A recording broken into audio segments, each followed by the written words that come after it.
প্রিয় সপ্তম শ্রেণীর ছাত্রছাত্রী, 2025-এর রায়মার্টিন প্রশ্ন বিচিত্রার প্রথম পর্যায়ক্রমিক মূল্যায়নে ইতিহাসের 5 নম্বর স্কুলের সমস্ত প্রশ্নের উত্তরগুলো করে দিলাম। 5 নম্বর স্কুল, শশাঙ্কের রাজধানী ছিল কর্ণসুবর্ণ। Option A. বঙ্গ নামটির প্রথম উল্লেখ পাওয়া যায় ঐতিহ্য অরণ্যে। Option C. কৈতব বিদ্রোহের নেতা ছিলেন ভীম। Option A. সকলেতর প্রধানের উপাধি নিয়েছিলেন হর্ষবর্ধন। Option B. চোল রাজের প্রদেশগুলির যে নামে পরিচিত তা হলো মণ্ডলম। Option C. গীতগোবিন্দ কাব্যের রচিত হলো গীতগোবিন্দ কাব্যের বিষয়বস্তু ছিল রাধাকৃষ্ণের প্রেম কাহিনী। Option A. 2 দাগে, বক্তের খলজি কতজন সৈন্য নিয়ে নদী আক্রমণ করেছিলেন? 18 জন। পাল বংশের প্রতিষ্ঠাতা হলো গোপাল। বিক্রমশীল মহাবিহার কে প্রতিষ্ঠা করেন? ধর্মপাল। প্রবন্ধদূত এর রচয়িতাকে? ধোয়ী। 3 দাগে, কে কেন গন্ডাইকোল চোল উপাধি নেন? গন্ডাইকোল চোল নিয়েছিল প্রথম রাজেন্দ্র চোল। কেন নিয়েছিল? পাঠ্যপুস্তকে 18 নম্বর পৃষ্ঠায় রয়েছে, তোমরা দেখো। পাঠ্যপুস্তকে 18 নম্বর পৃষ্ঠায় রয়েছে। এইখান থেকে এতটা লিখতে হবে।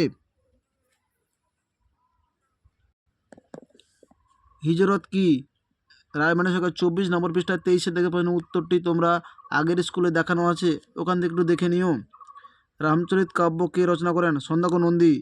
এই কাব্যে রামায়ণে রামের আড়ালে কোন রাজার কথা বলা রয়েছে? রামপালের কথা বর্ণিত রয়েছে। মাৎসানা কি? 29 নম্বর পৃষ্ঠা 20 দাগে রায়মার্টিন সহায়িকা রয়েছে। পাঠ্যপুস্তকে 13 নম্বর পৃষ্ঠায় রয়েছে। 29 নম্বর পৃষ্ঠায় 20 দাগে ম্যাথসানা কি? টিকা লেখো। দীপঙ্কর সিজ্ঞান। 56 নম্বর পৃষ্ঠা 20 দাগে প্রশ্নের উত্তরটি তোমরা দেখো। 56 নম্বর পৃষ্ঠা 20 দাগের প্রশ্নের উত্তরটি তোমাদের উল্লেখ করতে হবে।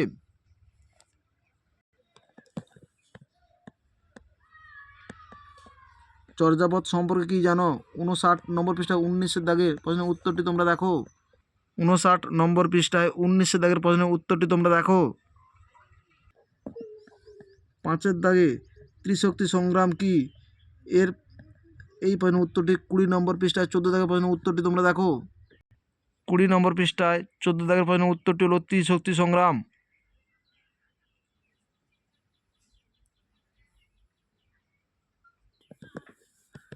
এরপর বাংলায় কোন বংশের রাজত্ব শুরু হয়? সেন বংশের রাজত্ব শুরু হয়। মোহাম্মদ ঘুরি মারা যান 1206 খ্রিস্টাব্দে। চোল শাসন ব্যবস্থা সম্পর্কে লেখো। 50 নম্বর পৃষ্ঠা 5 দাগের প্রশ্নের উত্তরটি তোমরা দেখো। 50 নম্বর পৃষ্ঠায় 5 দাগের প্রশ্নের উত্তরটি তোমরা দেখো।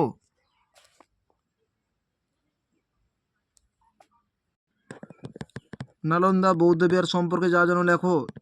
54 নম্বর পৃষ্ঠার 16 দাগের প্রশ্নের উত্তরটি তোমরা দেখো। 54 নম্বর পৃষ্ঠার 16 দাগের প্রশ্নের উত্তরটি তোমরা দেখো। আমাদের ভিডিওটি যদি তোমাদের ভালো লাগে তাহলে তোমরা লাইক করো, শেয়ার করো। আমাদের চ্যানেলে নতুন হয়ে থাকলে চ্যানেলটিকে সাবস্ক্রাইব করে পাশে থাকা বেল আইকনটিকে ক্লিক করো। আমাদের ভিডিওগুলি পাবলিশ হওয়ার সাথে সাথে সবার আগে তোমার কাছে পৌঁছে যাবে।